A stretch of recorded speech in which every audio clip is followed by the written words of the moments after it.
It was Christmas Eve, and I was where I always ended up during the holidays, alone. I'd rented a cabin deep in the mountains, hoping for peace and quiet. No family, no friends, no cheerful carols or awkward gatherings. Just the woods, the snow, and the kind of silence that lets you forget the world exists. The cabin was perfect. Small, cozy, surrounded by dense pine forest. The only sound was the crunch of snow under my boots when I arrived, and the occasional gust of wind rattling the shutters. The place had no Wi-Fi, no cell service, not even a TV.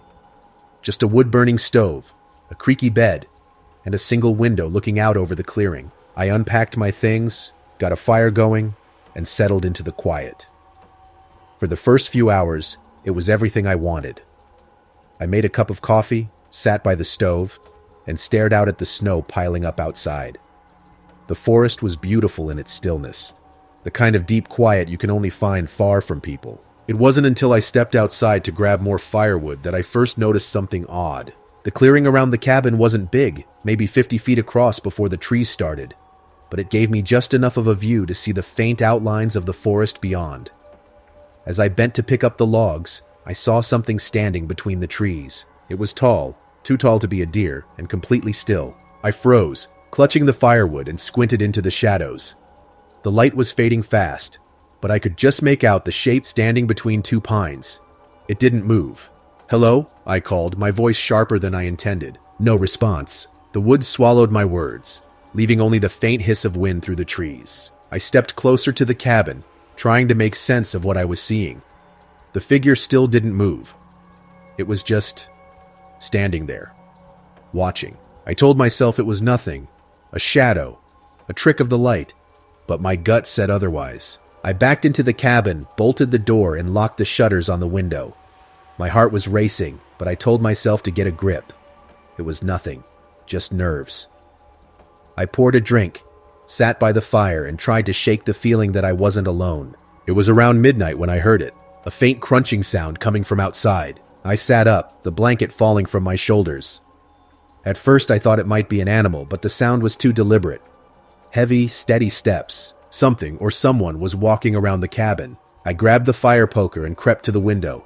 The shutters were still closed, but I peeked through the narrow gap between them, holding my breath. The clearing was empty, but the footsteps didn't stop. They circled the cabin, slow and steady, crunching softly in the snow. My throat tightened. I wanted to call out, but something told me not to. Instead, I stayed frozen by the window, listening. After a few minutes, the footsteps stopped. I waited, my heart pounding, but the silence stretched on. Just as I started to relax, a new sound cut through the quiet. Tap, tap, tap. It was coming from the window. I backed away, clutching the fire poker. The tapping was soft but insistent, like someone drumming their fingers against the glass. "Who's there?" I shouted. No answer.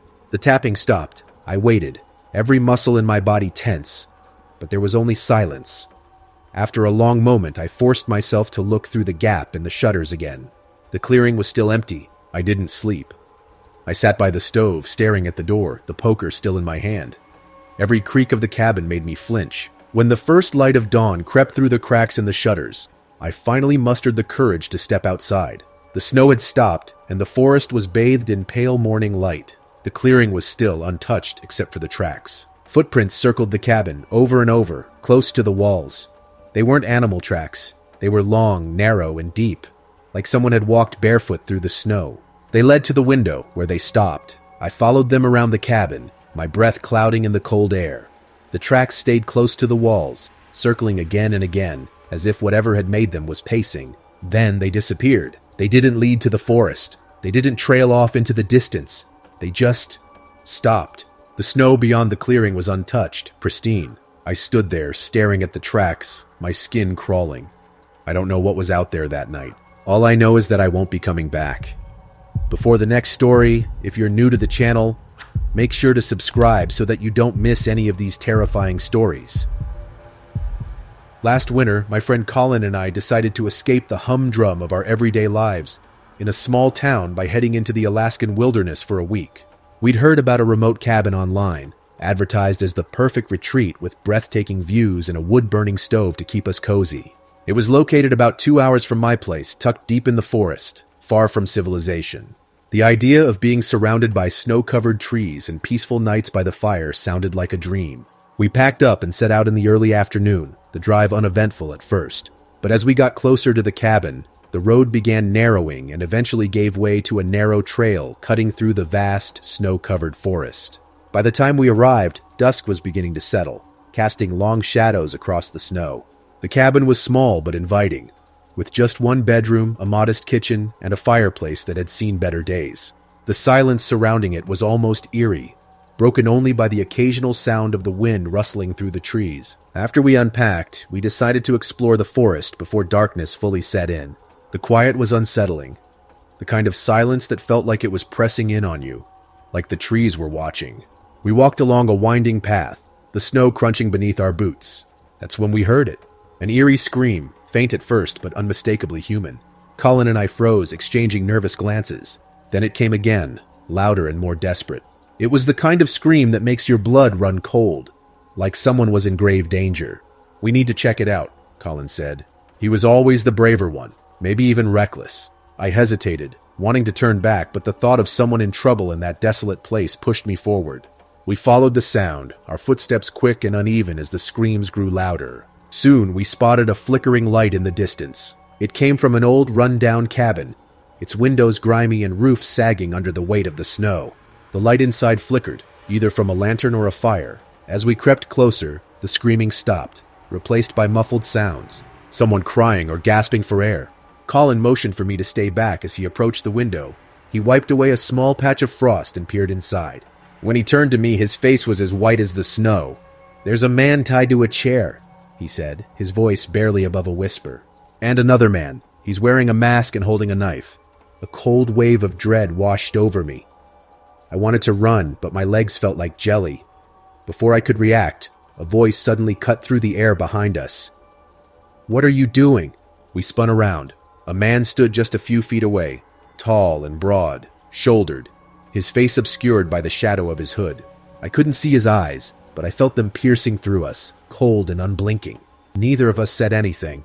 Colin grabbed my arm and we bolted. The man shouted something, but I didn't stop to listen.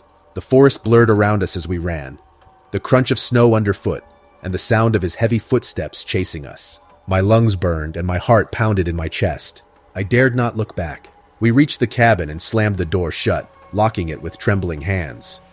For a moment we stood there, panting, trying to catch our breath. Then we turned off the lights and peered out the window, expecting to see the man coming after us. But the forest was empty. The wind howled through the trees and nothing moved. Colin grabbed his phone and called the authorities. It felt like hours before we saw the flashing red and blue lights slicing through the dark. 2 officers stepped out of their vehicle, their breath fogging in the cold. We hurried outside and told them everything. The screams, the man tied up, the masked figure, and the man who had chased us.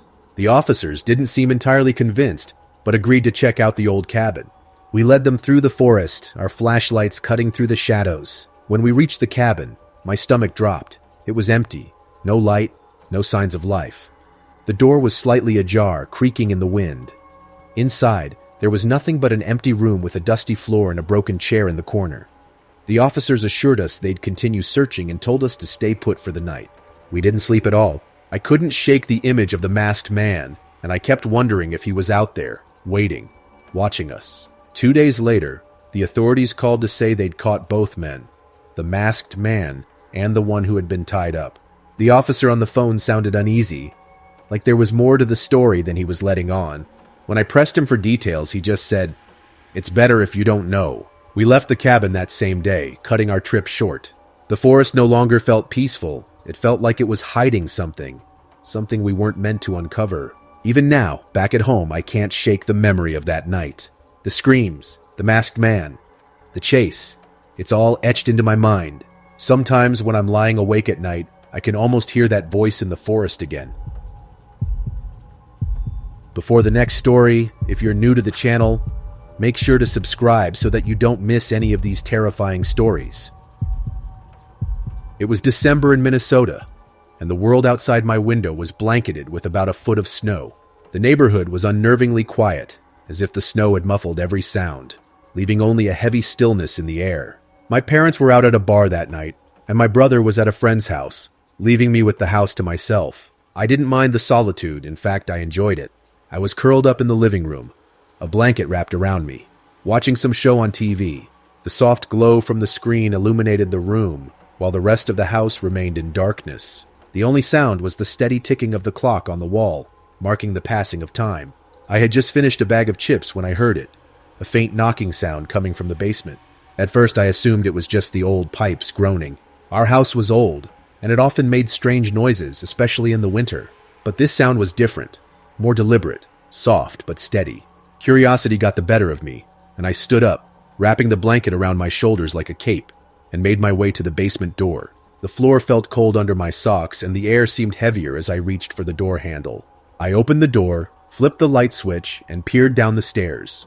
The light flickered for a moment before holding steady, casting long shadows across the walls. I took the stairs slowly, each step creaking beneath my weight. When I reached the bottom, I looked around.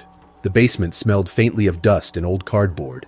Everything was in its place. Boxes stacked neatly in the corners, an old desk covered in papers, and a few plastic bins near the far wall. There was nothing out of the ordinary. I walked around, checking the small windows for any signs of movement or a draft that could have caused the noise. But there was nothing, just the stillness. With a shrug, I figured it was probably my imagination playing tricks on me, or maybe the snow shifting against the house.